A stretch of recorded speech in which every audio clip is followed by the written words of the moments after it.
こんにちは、ミッキーです。今回は都会で感じる癒し体験、ボタニカルカフェ12選としてご紹介します。これまでに公園などの緑地カフェ、有名建築家設計カフェなど空間に注目したカフェをいくつかご紹介してきました。そして空間を彩る要素としてお花や観葉植物も欠かせません。カフェでのひとときは日常から少し離れたほっと一息つける時間だからこそヒーリング効果の高い空間だとより一層落ち着けます。セロトニンを高めることで心の面でも健康になれる。そんなサポートもしてくれる植物。そしてそんな素敵な景色で楽しめるフードやドリンクを楽しめるお店を今回ご紹介しますので、ぜひ参考にしていただいて実際に足を運んでその空間に入れてみてほしいです。このチャンネルではカフェ巡りなど日常を少し豊かにする情報をお届けします。少しでも応援してくださる方はチャンネル登録をして次の動画も見逃さないでください。ちなみに今回ご紹介するお店の Google マップ位置情報は本動画の概要欄から確認することができますので、実際にお店に訪問する際の参考としてご活用ください。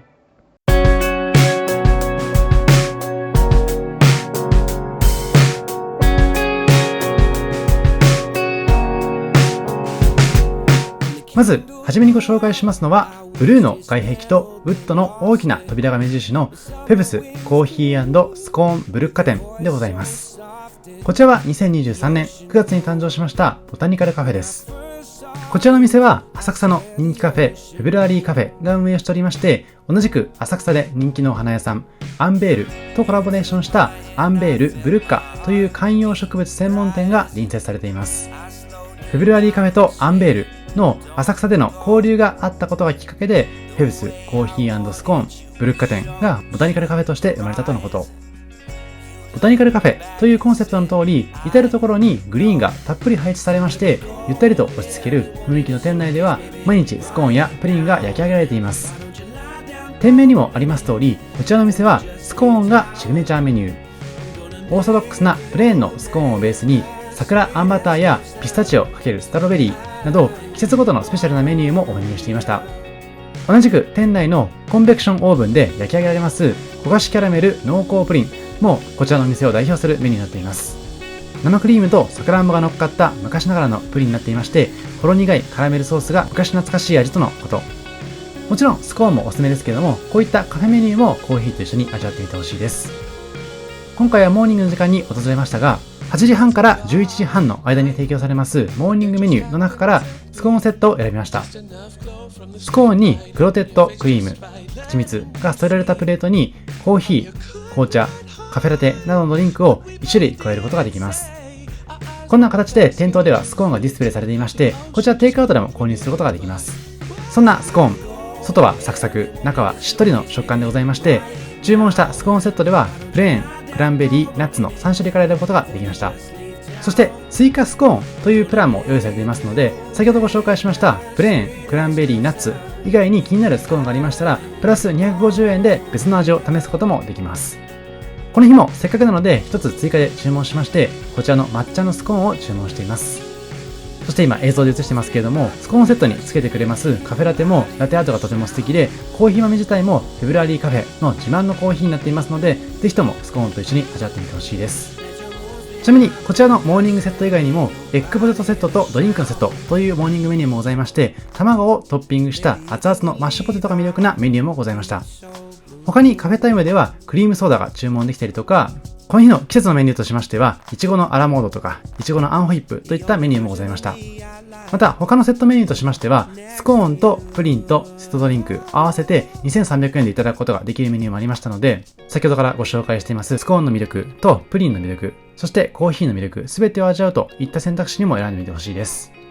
またスコーンを使ったフードメニューとしまして、ビスケットサンドというメニューもございまして、ビスケットでお食事系の具材を挟んだランチにいただけるようなメニューもありましたので、ぜひそちらも注文してみてほしいです。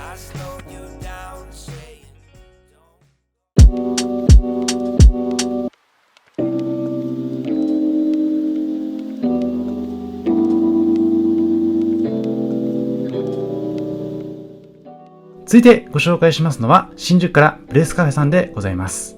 こちらは新宿3丁目を出てすぐにあります隠れ家カフェ。店内は森をイメージしている空間とのことで、店内を埋め尽くすドライフラワーも素敵です。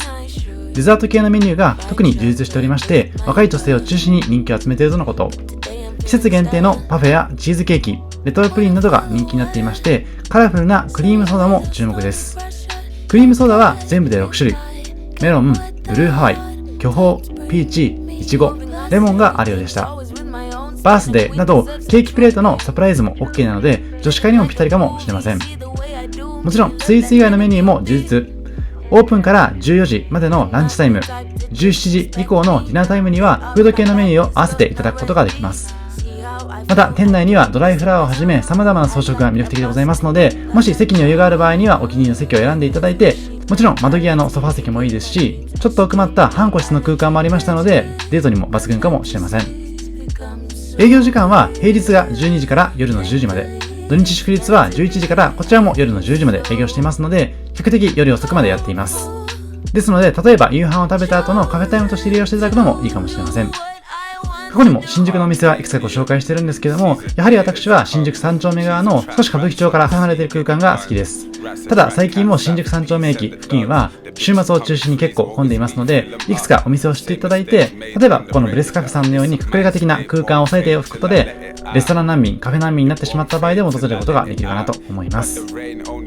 最近だとアルコールが苦手な方も楽しめるようなカフェが結構人気かなと思うんですけども、こちらは今申し上げました通り、アルコールもありながらもアルコール以外のメニューも充実していますので、アルコールが苦手な方同士で集まっていただくのにもお勧めできるような店舗です。先ほどもご紹介したクリームソーダに関しましては結構人気でございまして、夜になってしまうと売り切れなこともあるので、その点だけご注意ください。さて、そんな中この日に注文しましたのは本格ガパオライス、そしてフルーツスムージーになっています。フルーツスムージーもいくつか種類があったんですけれども、この日はパインオレンジ、そしてベリーベリーをいただくことにしました。ガパオライスも結構味付けがしっかりしていて美味しく感じることができました。ボリューム的にもパワー系のご飯のような大盛りな感じではなかったので、あまり胃袋が大きくない方にもお勧めできるようなサイズになっていました。他にはローストビーフ丼だったりとか、ボロネーゼ、オムライス、チーズバーガーなんかもありましたので、気になる方はそちらも注文してみてほしいです。そしてこの日デザートにいただきましたのは、お一人様いちごシフォンケーキ、そして季節メニューのさつまいもブリュレシフォンです。そんなシフォンケーキだったりとか、先ほどからご紹介していますクリームソーダに関しましては、14時以降の提供とのことなので、訪れるタイミングにはご注意ください。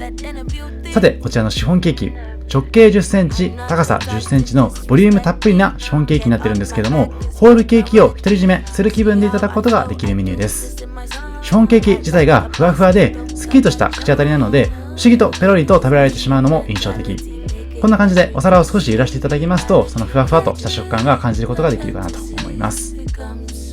もちろんこちらのシフォンケーキもおすすめですけれども、他にはチーズケーキだったりとかプリンもおすすめになっていますので、ぜひ他の方のインスタグラム等を参考にしていただいて、気になる場合はそちらの注文をしてみるのも良さそうです。またカフェでもございますので、コーヒーメニューとかチャイとかもいただくことができます。またこの他にもシフォンケーキとしましては、抹茶シフォンやティラミスシフォン、クリームブリュレシフォンなんかもありましたので、気になる場合はそちらも注文してみるといいかもしれません。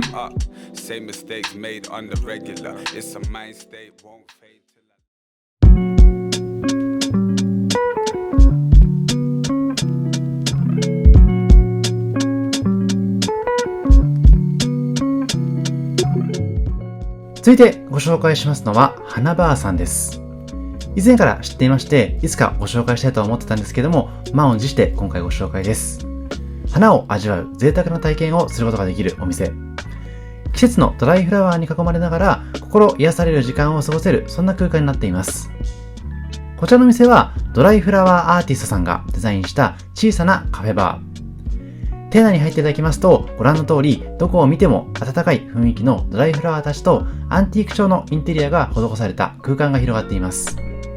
まるで映画の世界の中に入り込んでしまったかのような錯覚を覚えるような空間でもあるかなと思います。内装はほとんどがオーナーさんの手作り。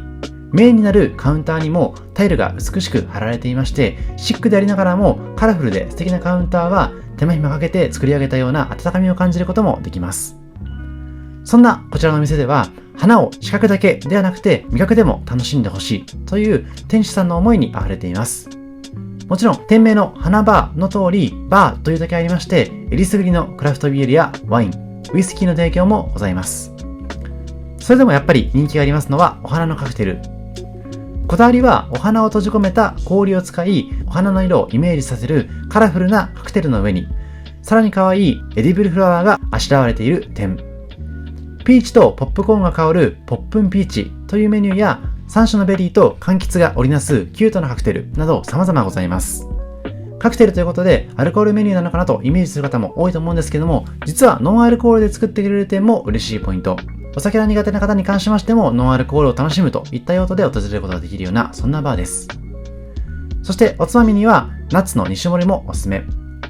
カウンターに並んでいます小粒に入ったナッツから 2,3 種類選ぶことができるようなメニューになっていました。珍しいのはスイカの種や殻付きのマカダミアナッツなんかもございました。カフェタイムには限定ランチとお花のクリームソーダ、そしてお花のマフィンが人気とのこと。限定ランチとしましてはタコスとイエローカレーから選べるとのことなので、タイミングが合えばそちらも試してみてほしいです。さて、この日に注文しましたのはお花のクリームソーダ、アイマツリカというものとお花のマフィン、シナモンイチジクとカルダモンというメニューです。アイマツリカという名前のアイは藍色の藍。マツリカと言いますのはジャスミンの和名のマツリカから来ているとのこと。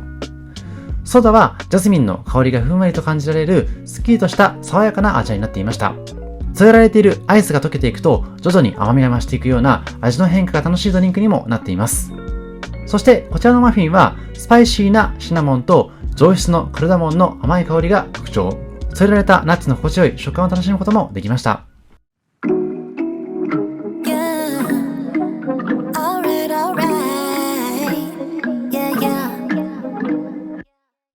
続いてご紹介しますのは2022年5月にニューオープンしましたサニーデイズプディングカフェでございます。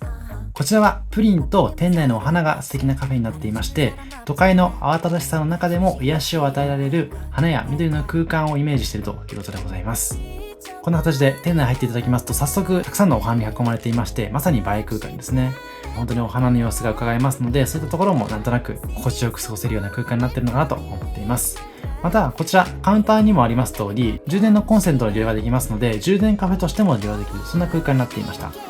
またこちらで提供されるプリンに関しましてはこういった形で瓶に詰めていただいてお土産用にも買っていただくことができますので、もし店内でご飲食された後にご自宅用にお土産に買っていただきたいという方に関しましてはテイクアウトしていただくのもとてもおすすめかなといったところです。各種プリンに関しましても固めと柔らかめで選ぶことができているというところで、本当にレパートリーもたくさんありますので、お好みをお伝えいただいて気に入ったものを注文していただくととてもいいかなというところです。またプリン以外にもトーストとかカルパッチョとかそういったメニューもありましたので、しょっぱい系のものをいただきたいという方にもおすすめですし、コーヒーメニュー以外にソフトドリンクも結構充実していましたので、いろんな用途で利用できるようなそんな店かなと思っています。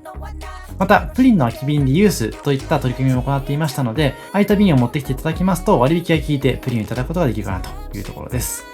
さて、ここから席の様子をご紹介していくんですけれども、席は1階と2階と3階の屋上になっていまして、2階はこんな形になっています。こちらの店舗自体が池袋駅から8分ほど歩きますので、割と穴場な空間になっているのかなと思います。結構映えな空間なので、おそらく土日なんかは女性に人気かなと思うんですけども、カウンター席もありますので、私のように男性客の方が訪れていただいても、あまり気にすることなく過ごすことができるかなとも思っています。こんな形で店内の至るところにはお花が飾られていますので、とても癒しの空間かなというところです。こちら3階の様子になっていまして、今回夜の様子を映しています。昼間の様子もおそらく素敵かなと思うんですけども、こんな感じで夜結構素敵な雰囲気になっていますので、夜少し早めにご飯を済ませていただいて、こちら9時までやっていますので、夜のテラスの空間でコーヒーとプリンを楽しむというのも一つの選択肢になるかなと思っています。そしてこちらメニュー映していますのがランチメニューですね。ランチメニューもパンやリゾットなどを中心に様々なメニューがありましたので、ランチタイムに訪れるというのも一つの選択肢になりそうです。またスイーツメニューは今回ご紹介するプリン以外にもゼリーとかアボカドとかもありますので、ぜひ気になった方は注文してほしいです。またコーヒーメニュー以外にも先ほど申し上げた通りレモンソーダとか、あとは5色のクリームソーダなんかもありますので、気に入ったものを頼んでほしいですし、実はアルコール類も提供があったりというところです。結構ワインにもこだわりがあるのかなと思いましたので、その果実感試してほしいなと思います。その中、この日頼みましたのは白いプリンとワインプリン、そして飲むコーヒーゼリーのミルクとカフェオレでございます。今回注文しなかったんですけれども、基本となるのはレトロプリンでございます。飼料、水、腸内環境にまでこだわった昔の味卵を使用しているのがレトロプリン。濃厚な甘さに固めの食感が特徴でございまして、カラメルをかけることでよりコクのある味わいになるということでございました。一方でこちら映しています今回いただいた白いプリンはお米を食べて育ったという純国産鶏から生まれた桜米卵を使用しています。後味さっぱりで柔らかいプリンになっていまして、普段はラズベリーソースで味付けをしているということでございましたけれども、今回カラメルソースでいただきました。そのあたり気になる組み合わせがございましたら柔軟に対応いただけますので、そういったところもおすすめなポイントかなと思います。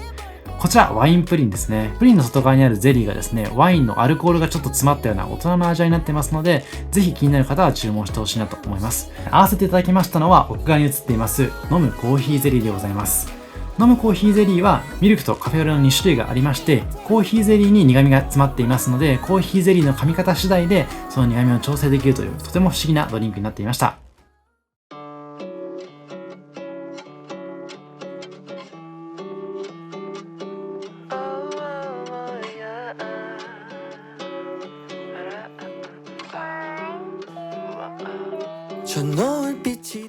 さて、続いてご紹介しますのはフラワーズベイク&アイスクリームという店舗なんですけども、まずは立川グリーンスプリングスの様子をご紹介していきます。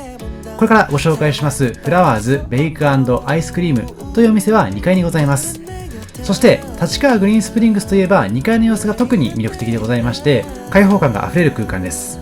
施設自体が新しいので近代的な様子もしつつもアート空間があったり、そして緑があふれていたりと魅力たっぷりです。こちらの詳しい様子につきましては、特に立川編の第2弾でドラゴンフライバーというところと合わせてご紹介していますので、ぜひそちらのカスケードの方も時間に余裕がありましたら訪れていただいて、その立川グリーンスプリングスの魅力に触れてみてほしいなと思っています。そちらのカスケードからは立川のシンボルでもあります昭和記念公園を一望することもできます。さて、その中ご紹介しますのがこちらのフラワーズベイク&アイスクリームというところ。こちらは忘れられないフラワーエクスペリエンスができるお店でございまして、お花好きの方必見なカフェです。そのお花の様子に関しましても店舗ごとで少し雰囲気が違うのが特徴的。こちらのフラワーズベイク&アイスクリームさんはお花屋さんで有名な日比谷花壇が運営しております。日比谷花壇さん自体は東京都内には38店舗ありまして、私のイメージとしては帝国ホテルのイメージが強いかなと思っています。さて、そんなお花屋さんがプロデュースするということもありまして、店内にはたくさんのドライフラワーや花柄のテーブルが置かれています。お花好きな方はもちろんのこと、そうではない方も自然あふれる空間に癒されること間違いなしかなといった印象です。そしてお花以外にもフードメニューも注目。ベジミートで作られたラザニアや新鮮なフルーツをふんだんに使ったアサイーボール、野菜をたくさん食べられるサンドイッチなど、お花に囲まれながら健康的なお食事をいただくことができます。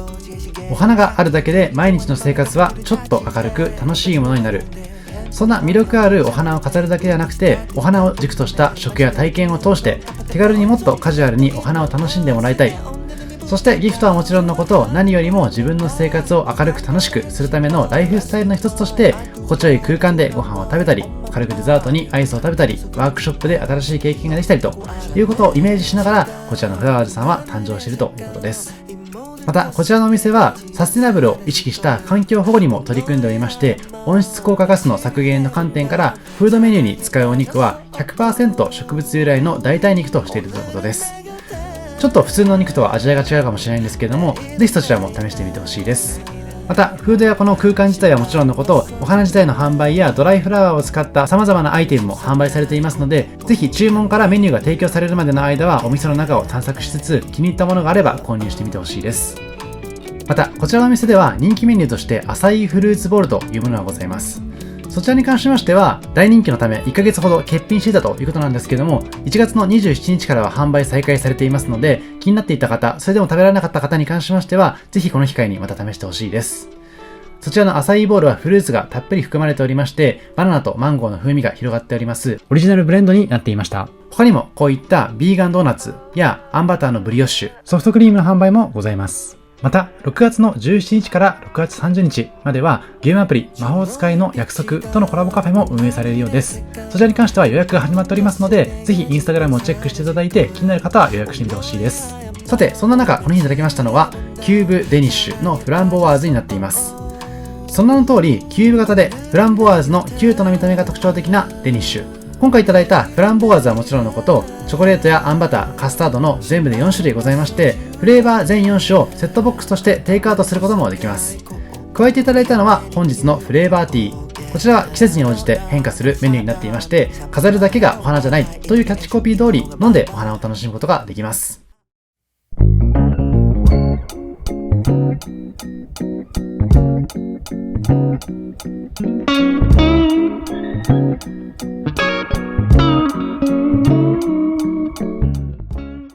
続いてご紹介しますのは、2020年2月にニューオープンしましたフラワー&カフェアットホームさんでございます。こちら実はお花屋さんとしてはもともと運営されていたんですけれども、カフェ併設としてリニューアルオープンしたのが2020年の2月だということでございます。こちら朝9時からもオープンしていまして、朝活にもおすすめでございますし、Wi-Fi もあるという神スペースになっています。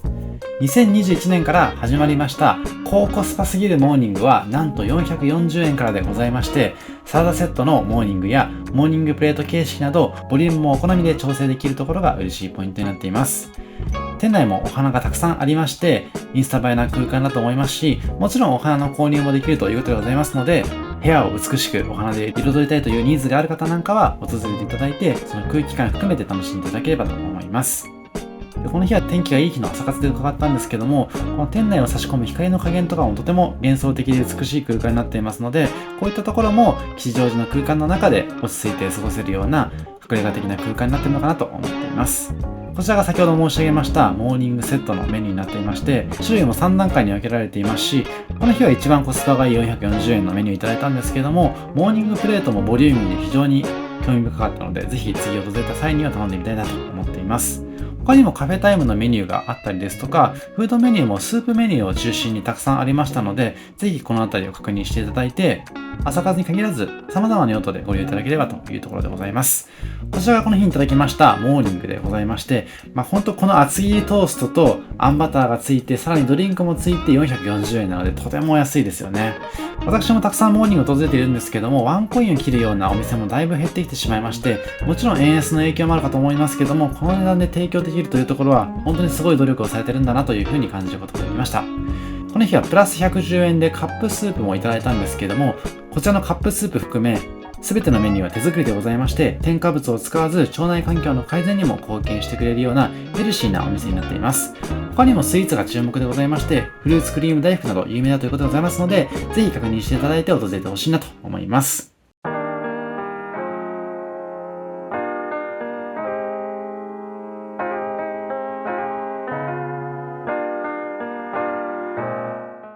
続いてご紹介しますのは、2020年の5月にニューオープンしました二足歩行コーヒーロースターズさんでございます。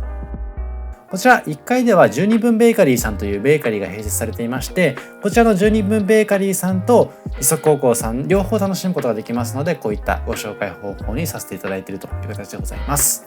でこちらのお店なんですけれども、以前からとても行きたかったお店でございまして、というのも以前にご紹介してます代々木公園編のカフェ特集の中で15度というお店があったんですけども、そちらでは二足歩行コーヒーロースターズさんの豆を使ってたということでございまして、そこでコーヒー豆だけ購入していましたので、ぜひですね本場のロースターがあるこちらに伺いたいと思っていまして、やっと願いが叶ったというところでございます。残念ながらそちらの15度さんは閉店されていまして、今はないんですけれども、こちらの二足歩行さんではカフェ空間含め非常にゆったりと楽しむことができますので、もしご存知の方いましたらこちらに訪れていただいて、そのコーヒー豆とあとは12分ベーカリーさんのパンも試していただきたいなと思っています。で先ほど申し上げました通り、コーヒー豆がとても美味しいので、このパッケージ、この二足歩行というですね、おそらく類人猿をイメージしているようなお猿さんのイラストが描かれていたようなこういったパッケージとかも購入していただくととてもいいかなと思ってますので、お土産とかにもご活用いただけるコーヒーかなと思っています。でコーヒーあまり詳しくない方のために少し補足しますと、この二足歩行さんは浅入りと言われる結構フルーティーな味わいのコーヒー豆を楽しむことができますので、もちろんこの喫茶店の昔ながらの深入りのコーヒーでスイーツと一緒に楽しむというのもいいんですけども、最近の若い方が結構好きな浅入りのコーヒーなんかを買っていただいて、ちょっと贅沢な時間を過ごしていただくというのにもおすすめかなと思っています。でこちら1階に様子を映してるんですけども、実は12分ベーカリーさんの方ではお花屋さんもありまして、お花を買っていただくこともできますので、もしよかったらこの辺もご購入いただいて、日常の中に、自分の自宅の中にも彩りを与えていただくととてもいいかなと思っています。で、こんな感じでパンは非常に多くの種類が販売されていまして、食材は契約農家さんから自然農法、有機栽培、原農薬の野菜や果物を仕入れているということでございます。一切出来合いのものを使わずに全て手作りにこだわっているというところもポイントになっているかなと思っています。で、こちら2階でいただいたメニューの様子なんですけれども、この日は12分カレーパン、風船パン、ショコラフランス、ショコラオレ、あとはシーズナルラテとイルガチェフェのコーヒーをいただくことにしました。で、本当にふんわりとさっくりとした食感になっていまして、めちゃくちゃ美味しいパンになってますので、ぜひ試してみてほしいなと思ってます。で、1つあたりだいたい200円から400円ぐらいの値段でいただくこともできますので、比較的お手頃に味わえるかなとも思っています。あと見た目もとても美味しい感じになってますので、こういった写真とかに収めていただくと、まさに食欲がそそられるような雰囲気になっています。あとコーヒー自体も先ほど申し上げましたような朝入りのコーヒーをいただくこともできますし、こういったコーヒービーンズの説明なんかもしていただくことができますので、コーヒーの知識も深めていただくことができるかなと思ってます。あとラテアートもとてもおすすめになってますので、その辺も楽しんでみてください。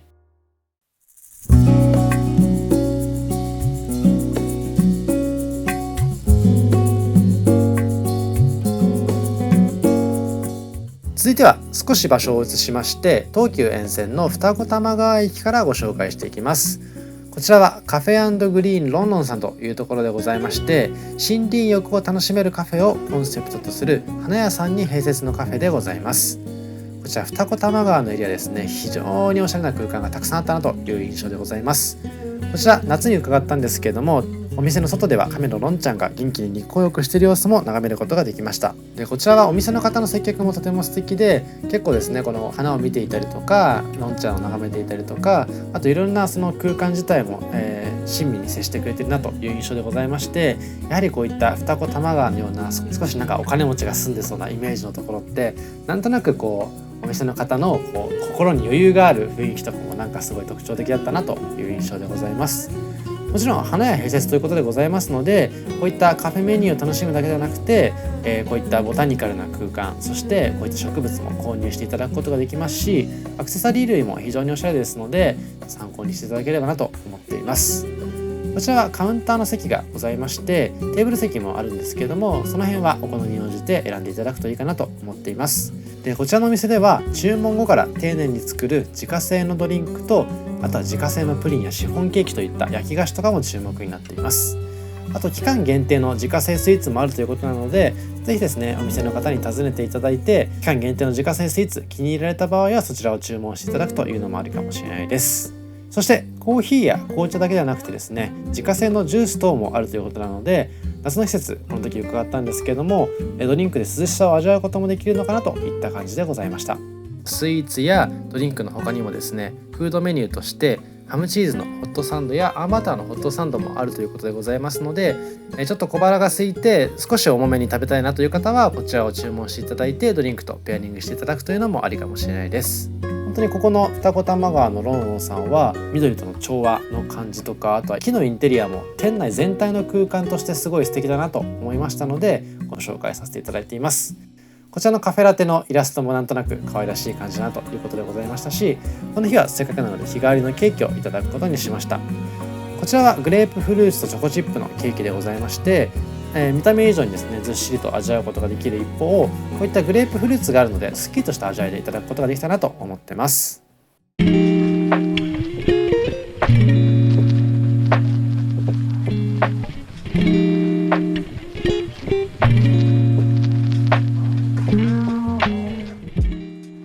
続いては鈴カフェさんのご紹介です。早速店内の入り口にはドライフラワーがお出迎えしてくれます。ナチュラルな雰囲気のインテリアで肩肘張らずにくつろげるこだわり抜いたスイーツもがっつりディナーもありなカフェ。銀座にありそうでなかった高い天井と大きな窓から入り込む日の光が心地よい開放感のあふれる空間になっています。店内にはアンティークソファーやデザイナーズ家具が並び、高級感がありながらも落ち着いた雰囲気のお店です。そんな鈴カフェは1996年に広島市でたった6坪の小さなバーから始まりました。ご覧のようにバーカウンター風な空気もありまして、まさに大人な空間になっています。広島でオープンしてから数年後に自分自身が行きたい最高に居心地がいいお店をと思ってカフェをオープンしたということです。お店の名前でもあります鈴には街に鈴の音が鳴り響く、そんな街の中心になりたいという思いが込められているとか、ランチからカフェタイム、そしてディナータイムまでどの時間帯でも楽しめるようにメニューの選択肢がとにかく豊富です。この日もランチに伺ったんですけれども、ランチはたっぷりの野菜プレートランチからパスタ、タコライスやカレーまでボリュームも抜群。時間としては11時から3時までやっています。またランチ向けのデザートセットもありまして、そちらでは少しお得にこだわりスイーツをセットにいただくことができます。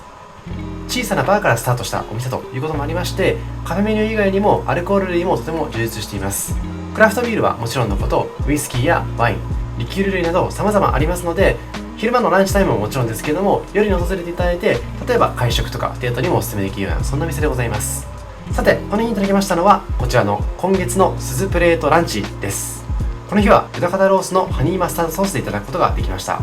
2000円弱でいただくことができまして、野菜もついてライスもたっぷりいただくことができますので、とてもコストパフォーマンスもいいかなと思います。ランチはこんな感じですけれども、ディナータイムは豊富な種類のアラカルトメニューからお酒と合わせていただくこともできまして、こういった豚肩ロース以外にもステーキとしっかり楽しむことができますので、まさにオールデイカフェだということができるかなと思いました。営業時間は11時から23時までになっていますので、仕事の後のディナーとしてもおすすめですし、ディナーをいただいた後のひとときとしてもおすすめできるようなそんな空間です。さて、ここからはお待ちかねスイーツのご紹介。この日はかぼちゃのケーキを食後のデザートとしていただくことにしました。こちらのケーキ以外にも苦味のあるカラメルが甘さを引き立てます名物鈴プリンなど月替わりのメニューもございますので、ぜひメニューから確認していただいて気になるものを注文してみてほしいです。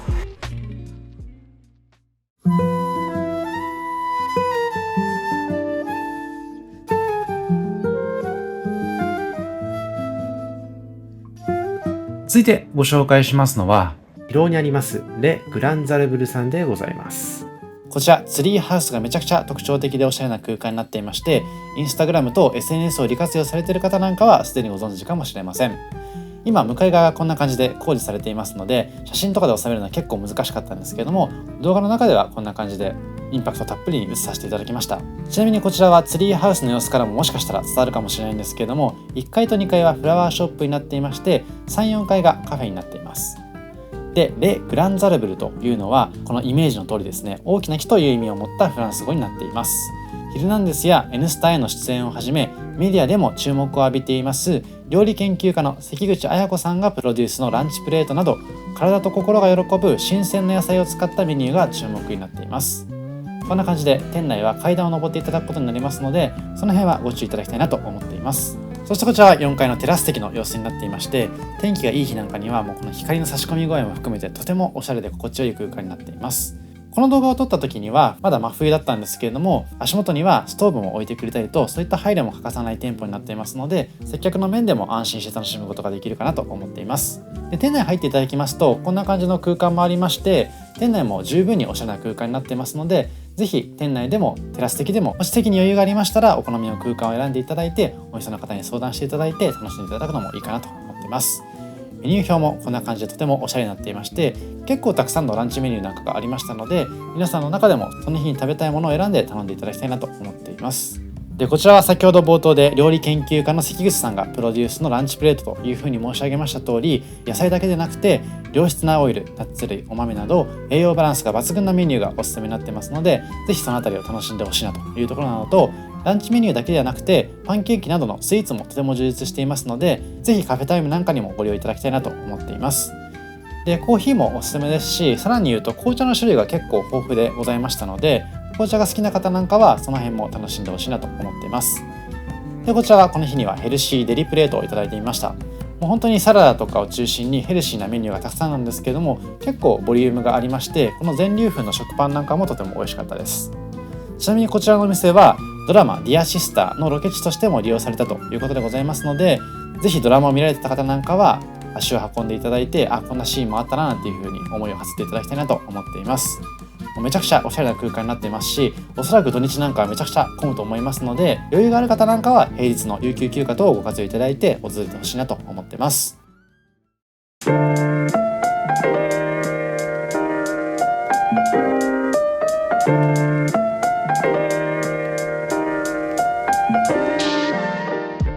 続いてご紹介しますのは、赤坂駅から青山フラワーマーケットティーハウス赤坂ビズタワーでございます。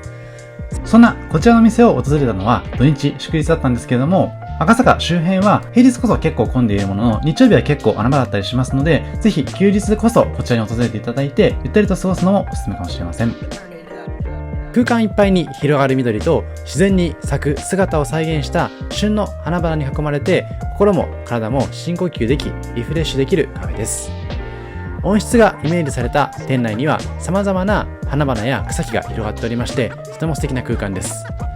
外のテラス席にも季節ごとに移り変わる旬の花々や緑が溢れていますので、そういったところも注目のポイントです。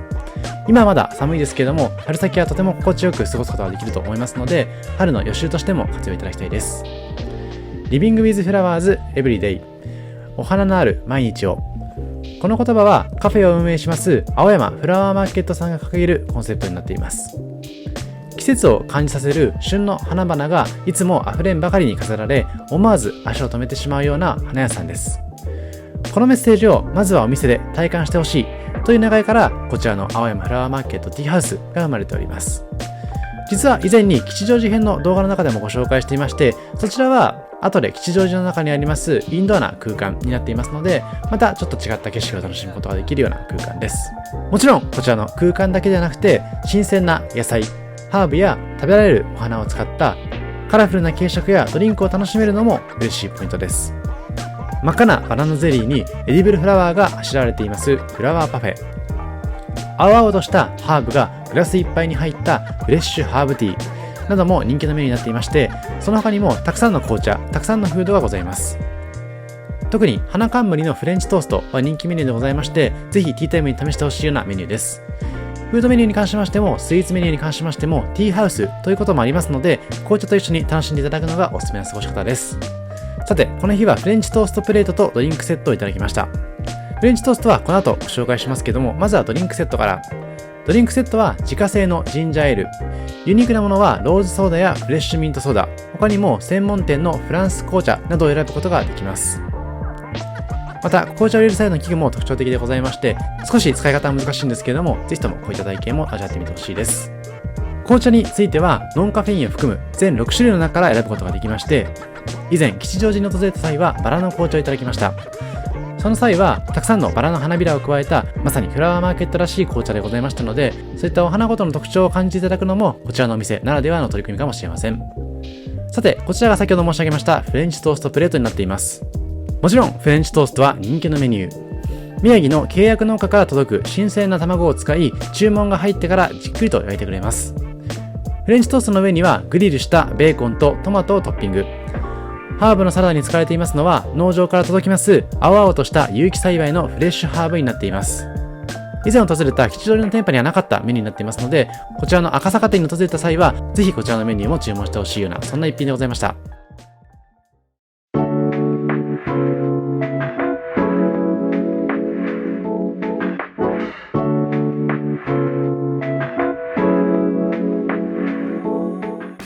続いてご紹介しますのはニコライ・バーグマンフラワーズ&デザインさんでございます。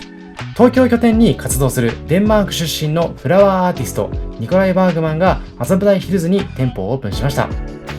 日本でトレンドを生み出したフラワーボックスでよく知られていますニコライ・バーグマンの世界観を体験できる空間がこちらには広がっています。麻布台ヒルズでは新感覚のフラワーブティックニコライ・バーグマンフラワーズ&デザイン麻布台に加えまして、誰もが楽しめるようなデンマークスタイルのオリジナルフラワーカフェニコライ・バーグマン飲む麻布台がグランドオープンしております。なんとこの空間すべて店内の内装からニコライ・バーグマン清水からが監修しておりまして、どれも見応え抜群でございます。国内外でニコライ・バーグマン自身がセレクトしたフラワーベース、麻布台のためだけにデザインされたブリザーブドフラワーアレンジメントなどユニークなアイテムの数々は美術館顔負けのクオリティです。また今映していましたような店舗入り口のウォールには幅3メートルものフラワーアートを展示しておりまして、店舗の象徴にもなっております。ということで今映しております通り、店内は全体的に落ち着いたチャコールを基調としつつ、フラワーデザインがより引き立つように配慮されております。さて、ここからはニコライ・バーグマン飲む麻布台の様子なんですけれども、席の数は多くないものの見た目からも満足感の高い空間と、フードやドリンクメニューは必見な空間でございます。こちらももちろんニコライ・バーグマン氏自らがメニューも含めて監修しております。注目は今映しておりますスモーブローという北欧発祥のオープンサンドイッチ。定番の組み合わせと言われておりますエッグ&シュリンプやアップルチキンサラダ&ヘンプシードに加え、ベジタリアンメニューとしましてはローストマッシュルームと季節のフルーツブルーチーズ添えというメニューですとか、ビーガンメニューとしましてはマッシュポテトとカリフラワーソイマヨネーズというメニューや、フムスビーツとキャロットのローストハリッサ添えというものを用意しておりまして、全部で5種類ございます。その中、この日いただきましたのは、今ご紹介したスモーブローの中からビーツ&キャロットのメニューをいただいています。こちらはビーガンメニューになっています。このサイズで1320円と少々値段するんですけども、満足すること間違いなしの一品になっていますので、ぜひとも1回は注文してほしいなと思っています。また、この日にスモーブローと一緒にいただきましたのはホットティーでございまして、ホットティーに関しましてはテイクアウト用のカップでいただけますので、麻布台ヒルズを散策しながらいただくというのもおすすめかもしれません。以上、今回は都会で感じる癒し体験、ボタニカルカフェ12選としてご紹介しました。普段は地域別でのご紹介がメインなんですけども、こういったカフェの空間ごとでの特集を組むことで、普段皆さんが行かない地域の中でも気になるお店を探すことができるかなと思っています。また、ひとえにボタニカルカフェといっても、成果を売りにしているようなお店もあれば、ドライフラワーを売りにしているようなお店もありますし、観葉植物をメインにしているようなお店もあります。ですので皆さんも気に入った空間を映像を通して発見していただいた上で、他の予定と合わせて訪れるのがおすすめかもしれません。広々とした空間から穴場的な空間まで様々ありますので、それぞれのシチュエーションに合わせて選んでいただくというのもおすすめかもしれません。以上、ミッキーでした。ありがとうございました。